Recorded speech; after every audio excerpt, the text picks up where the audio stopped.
नमस्कार दोस्तों, आज हम पढ़ने वाले हैं कि यूपीएससी में सफलता कैसे प्राप्त करें, मतलब सिविल सर्विस एग्जाम कैसे क्लियर करें। अब क्या होता है कि यूट्यूब पर बहुत सारा स्टडी मटेरियल मिल जाएगा, यूट्यूब पर बहुत सारे वीडियो लेक्चर मिल जाएंगे, यूट्यूब पर बहुत सारे आपको मोटिवेशनल लेक्चर मिल जाएंगे और यूट्यूब पर आपको बहुत कुछ गाइडेंस की चीज़ें मिल जाएगी। लेकिन स्टूडेंट क्या करता है कि बहुत सारे वीडियो देखता है, बहुत टॉपर्स के इंटरव्यू देखता है और फाइनली वो क्या होता है, कन्फ्यूज हो जाता है, क्योंकि सारे टॉपर्स की स्ट्रेटजी सेम नहीं होगी, सब अपने हिसाब से पढ़ते हैं। ठीक है, तो वहां पर स्टूडेंट क्या करते हैं, मात खा जाते हैं। तो मैंने क्या किया है कि मैक्सिमम सारे टॉपर्स के जो पॉइंट मिलते जुलते हैं उनसे मैंने 6 पॉइंट क्लियर किए, मतलब 6 पॉइंट तैयार किए। यहाँ से आपको क्लियर हो जाएगा कि हमें यूपीएससी की तैयारी करते समय किन बातों का ध्यान रखना चाहिए। ठीक है, तो my dear friend, first point कहता है कि study only reference and relevant study material. अब देखो, यूपीएससी एग्जाम आपको क्वालिफाई करना है, क्लियर करना है, तो सबसे पहले आपको पता करना होगा कि यूपीएससी में मुझे कौन कौन सी बुक पढ़नी चाहिए। ठीक है, तो रेफरेंस बुक से मतलब है कि जो स्टैंडर्ड बुक होती ना, उन्हीं को पढ़िए। आप फालतू के नोट्स वगैरह में मत जाइए, क्योंकि आपको खुद के नोट्स तैयार करने हैं।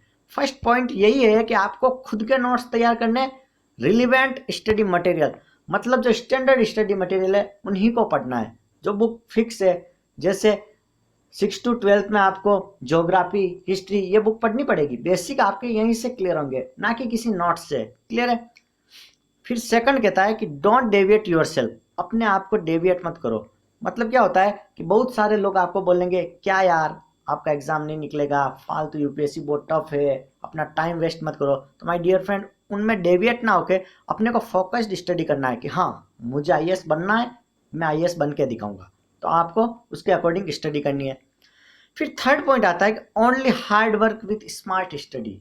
हार्ड वर्क मतलब आपको कंटिन्यूटी रखनी है। ठीक है, कंटिन्यूटी मतलब आपको ऐसे नहीं कि 5 दिन पढ़े 4 दिन सो गए, फिर 2-3 दिन पढ़े 5 दिन सो गए। तो ऐसे नहीं, लगातार कंटिन्यूटी मतलब लगातार आपको पढ़ना है, डेली के 6-7-8 घंटे जितना आप पढ़ सको। लेकिन स्मार्ट स्टडी, अब 15 घंटे आप बुक लेके बैठे हो लेकिन एक भी टॉपिक आपको समझ में नहीं आया, तो क्या मतलब। ठीक है, तो आपको क्या करना है, स्मार्ट स्टडी करना है। 7-8 घंटे पढ़ो, लेकिन ऐसा पढ़ो कि आप कभी ना भूलो। ठीक है। फिर आता है एनालाइज ऑल प्रीवियस पेपर। अब 8 से 10 साल के यूपीएससी सिविल सर्विसेज के पेपर उठा लो कि मतलब क्वेश्चन किस किस तरीके से पूछा जाता है, सब्जेक्ट वाइज वेटेज भी निकालो, तो उससे आपको आइडिया हो जाएगा कि यार ये प्रश्न पूछा गया तो इस टॉपिक को पढ़ लेता हूँ कि किस टाइप से प्रश्न होते हैं। ठीक है, तो आपको एक आइडिया होने के बाद आपको क्या करना है कि मॉक टेस्ट देने। जो कोचिंग होते हैं ना, तो उनके मॉक टेस्ट दे दो, दैट इज सफिशिएंट। मैक्सिमम बहुत सारे ऐसे हैं जिन्होंने बिना कोचिंग के सिविल सर्विस निकाला है, तो इतना वो कोई कॉम्प्लिकेटेड नहीं है। तो अपने दिल से एक क्वेश्चन मार्क निकाल देना कि यार मैं कोचिंग नहीं कर रहा हूँ तो मेरा क्या होगा। फिर आता है कि be confident and make short notes. देखो, जो नोट्स है वो आपको खुद के बनाने चाहिए। नोट्स हमेशा सेल्फ होने चाहिए। ठीक है, क्योंकि नोट्स अगर सेल्फ नहीं होंगे ना, तो आपको पता नहीं चलेगा कि यार कौन सा टॉपिक इंपॉर्टेंट था, कौन सा नहीं था। क्योंकि फॉर एग्जांपल मैं नोट्स बना रहा हूँ, अब मेरी नज़र में एक बुक है और नोट्स की एक कॉपी पड़ी है। अब मैं बुक खोलूंगा तो मुझे जो जो टॉपिक आएगा वो तो मैं नोट्स में लिखूंगा ही नहीं। कुछ टॉपिक मुझे लगेंगे कि हाँ यार ये अच्छे हैं, और उनको नोट्स में उतार दूंगा। तो ये मेरे अकॉर्डिंग है। लेकिन आपको हो सकता है जो टॉपिक मुझे समझ में नहीं आ रहा है वो आपको समझ में आ जाए। ठीक है, तो आप उसको छोड़ दोगे, और मुझे जो समझ में आ गया और मैंने उसको नोट्स में नहीं लिखा, तो आप वो नोट्स पढ़ोगे तो आपको वो टॉपिक कैसे पता चलेगा। ये जरूरी तो नहीं है मुझे जो आता है वो आपको आता है, या मुझे नहीं आता वो आपको नहीं आता है। ठीक है, और फिर कहता है मेक योर ओन ट्रिक्स। खुद की ट्रिक बनाओ, याद करने की खुद की ट्रिक बनाओ।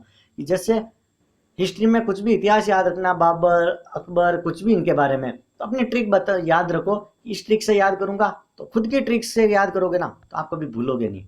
लेकिन अगर आपने किसी और की ट्रिक से याद कर ली, किसी और की ट्रिक से पढ़ रहे हो, तो आपको उनकी ट्रिक्स को पहले रटना पड़ेगा, फिर उनको फॉलो करना होगा। लेकिन जब आप खुद की ट्रिक्स बनाओगे तो उसमें रटने जैसा कुछ नहीं आएगा।